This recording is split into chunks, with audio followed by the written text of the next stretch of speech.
Саламатсыздар ме? Қазір мен қырыққабатты бұқтырайын деп жатырмын. Маған керек 1 килограмм қырыққабат, қызыл бұрыш, және де 3 қызанақ, 2 жуа, 1 сәбіз керек.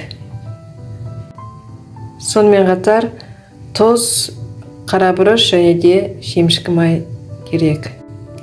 Қызанақтың сыртқы қабығын алу үшін қызанақты осылай 4-ке бөлеміз де үстіне қайнап жатқан ыстық суды құйып қоямыз.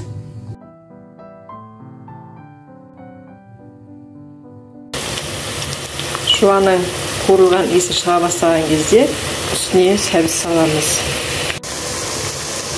Сәбізді үткіштен өткізуге де болады, немесе жіңішке болып турауға да болады. Қуырылып жатқан сәбіздің үстіне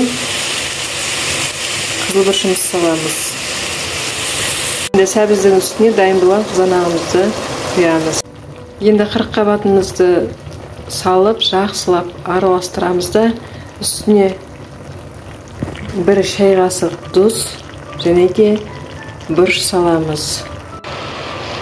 Міне араластырып, қақпағын жауып қоямыз. Осылай істеп қайта араластырып отырамыз, бірақ ішіне ешқандай су қоспаймыз.